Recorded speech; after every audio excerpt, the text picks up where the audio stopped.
Um ótimo dia para você. Aqui é o Ilquias do canal Ilquias Magal. E esse vídeo está subindo para você aí hoje, na segunda-feira, às 10 da manhã, com uma matéria muito importante, né? E eu quero falar hoje para vocês sobre a situação no Oriente Médio, que a cada dia, né, as profecias se desenrolam e fica cada dia ainda mais intenso e ferve aquele local.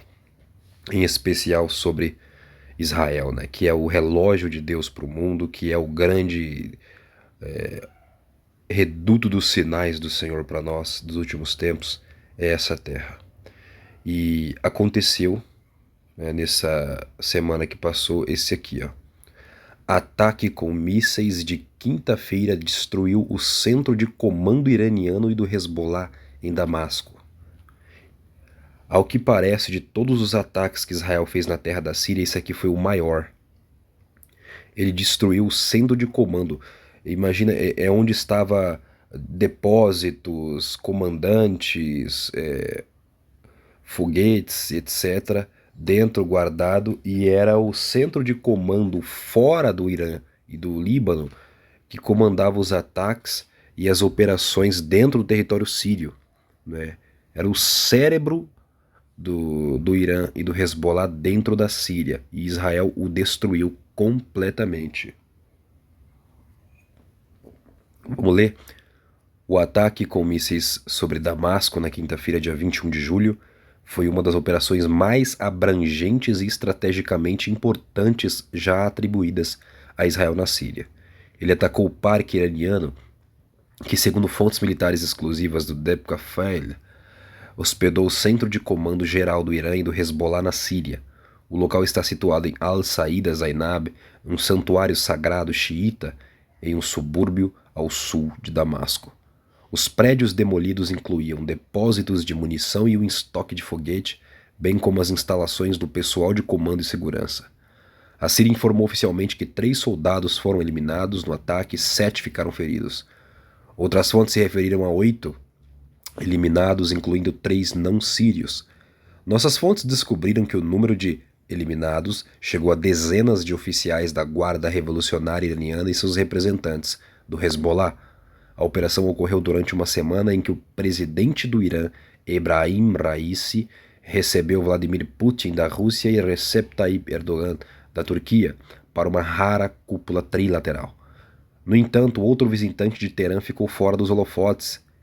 Ele era o ministro das Relações Exteriores da Síria, Faisal al-Mekdad, e veio com um pedido urgente de seu chefe, Bashar al-Assad, para reduzir a presença da Guarda Revolucionária na região de Damasco e nas bases aéreas da Síria. Mekdad saiu com suas mãos vazias. Ele tinha acabado de voltar para casa com o desprezo iraniano, quando o parque iraniano foi pulverizado por mísseis. Então, assim, a Síria, ela quer o Irã fora, apesar de ser um aliado. A Síria, na verdade, o governo sírio hoje, ele é um fantoche dos russos. Eles não têm poder sobre sua própria nação. Quem manda ali dentro é a Rússia. Por quê? Se a Rússia sair dali, irmãos, o Ocidente elimina o Assad, destrói aquele país, coloca um governo fantoche deles ali, porque a Síria, digamos, ela é fraca, né? Ela é dependente completamente do Putin. Então, quem define a geopolítica na Síria hoje é o presidente Vladimir Putin. Não só ele. O país está nas mãos dele. Parte, nós temos os turcos entrando, porque os turcos querem a eliminação dos curdos. E para quem não sabe, irmãos, os curdos, para você entender a geopolítica do nosso mundo e com que a gente está lidando, os curdos, eles são os antigos povos medos. Lembra do Império Medo-Persa? A Pérsia é o Irã e os curdos são os medos. E a Média, né, que antigamente existia, o Império da Média e da Pérsia, se uniram, se unificaram. E a Média, hoje, os curdos, eles querem a instauração de uma nação soberana, que é o Kurdistão. E é um pedaço grande da Turquia, parte da Síria, do Irã e do Iraque. Seria um território bem grande. E eles são um povo, inclusive, até maiores, por exemplo, do que a nação de Israel, que nasceu em 48 E eles têm hoje em torno, os curdos têm 30 milhões de curdos.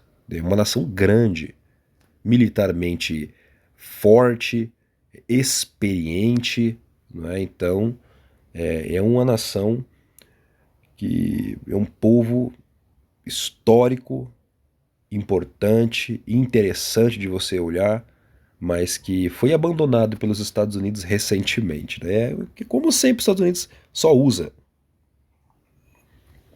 Então, este conflito, né, para a Síria, você tem que analisar a Síria como apenas um ponto geopolítico, onde a Síria em si não manda em nada, né?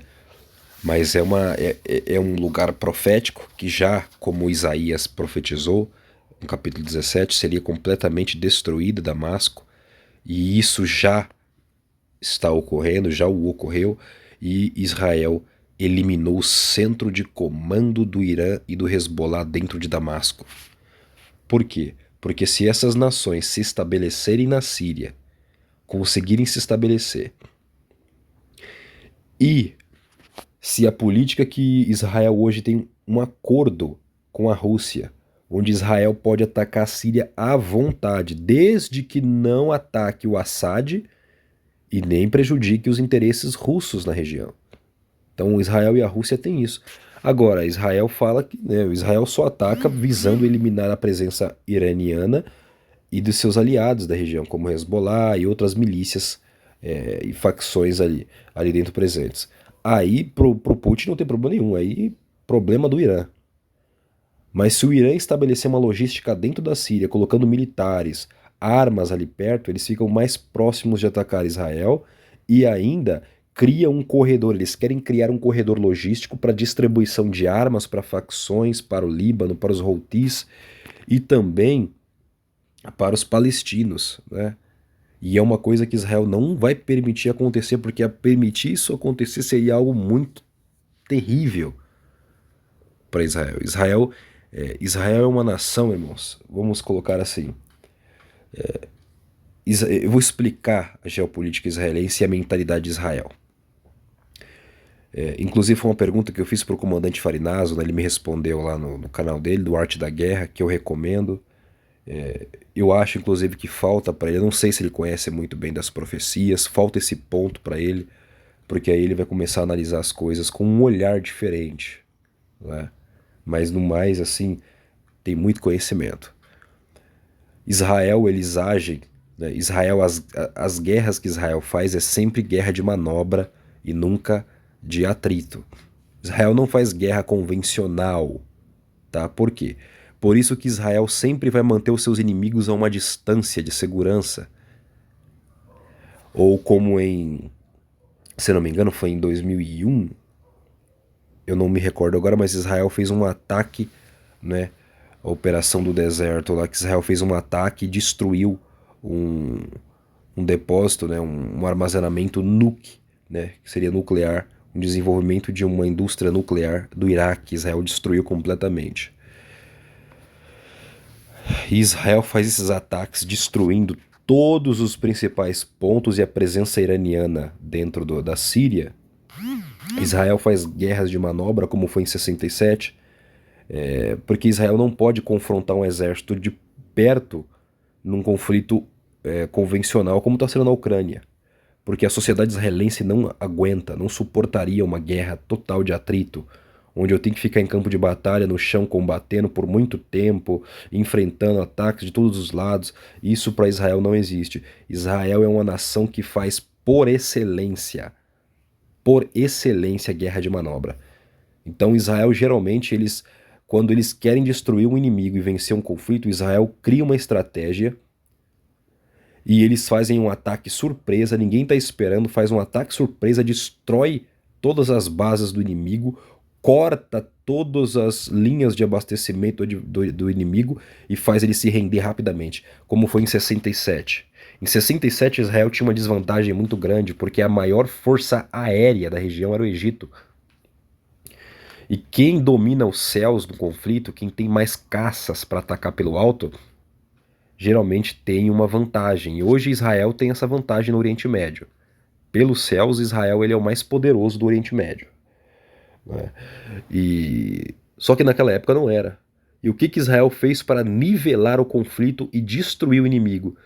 No conflito dos 6 dias, Israel tomou uma estratégia e, de surpresa, tá? De surpresa, Israel apareceu caças nos céus do Egito e Israel destruiu todas as aeronaves egípcias ainda em chão, parada. E eles não puderam usar, destruiu toda a força aérea egípcia. Então, colocou eles para enfrentar no chão, de igual para igual. Eliminou a vantagem do adversário de uma forma muito rápida e de surpresa. E Israel sempre faz isso. Tem que ser de manobra. Israel a mentalidade de Israel não é como a dos outros países de tomar terras, de roubar heranças, de roubar recursos, porque Israel vive pela preservação da vida. Deus colocou isso no coração dos judeus. Vocês não vão tomar terra de ninguém, vocês não vão roubar recursos de ninguém, porque Deus é o provedor de sua nação. Então o que Israel faz é preservar a sua vida, é viver. Nós temos que viver, continuar vivos a todo custo, sobreviver, viver. E nunca negar o nosso Deus e abaixo disso continuar vivo. Desde que não fira o princípio maior que é amar a Deus e a sua lei, cumprir a sua lei, se não ferir isso, temos que nos manter vivos a todo custo. Já os adversários de Israel na região querem tomar Jerusalém, querem expulsar os judeus de sua terra, tomar aquela terra e tomar Jerusalém, para que assim não se cumpra a profecia de um Messias voltando, para que um templo não se construa e para que eles vençam definitivamente. Já Israel não. Israel luta pela preservação da casa de Deus, para cumprir os mandamentos. Entende? E esse aqui é para mostrar para vocês que nós estamos no meio de uma batalha, já está acontecendo uma batalha. E Israel está enfrentando diretamente o Irã e o Hezbollah dentro da Síria. A Síria é um campo onde eles estão treinando suas armas, testando suas estratégias. E por enquanto Israel e Rússia têm uma boa relação, mas se a Rússia falar, a partir de hoje, Israel não pode mais atacar na Síria, então a Rússia vai colocar o inimigo de Israel às suas portas, com armas apontadas, com exércitos posicionados, e aí nesse cenário é bem complicado. Isso vai forçar Israel a ter que fazer um ataque e iniciar uma guerra. Então você entende que a Rússia na região é ela que está segurando de não acontecer um conflito. Até porque se acontecer agora, vai atrapalhar os planos deles. Tá bom? Mas se mudar essa política na região, se a Rússia mudar a sua política na região, ou agora ela tem problema com a Turquia, se reuniu com a Turquia porque a Turquia está entrando na Síria e quer eliminar os curdos. E a Síria, nesse caso, não quer nada disso. Entende? Então, tem todo esse cenário. Essa cúpula trilateral que aconteceu entre Rússia, Irã, Turquia e a Síria, nós temos aí uma aliança muito interessante descrita em Ezequiel 38 e 39. Fiquem atentos à profecia, porque a grande batalha do Meguido já está sendo pronta e os personagens principais estão sendo colocados nos seus papéis, na sua posição para o grande evento do teatro macabro do fim dos tempos. Até o próximo vídeo. Que Deus os abençoe.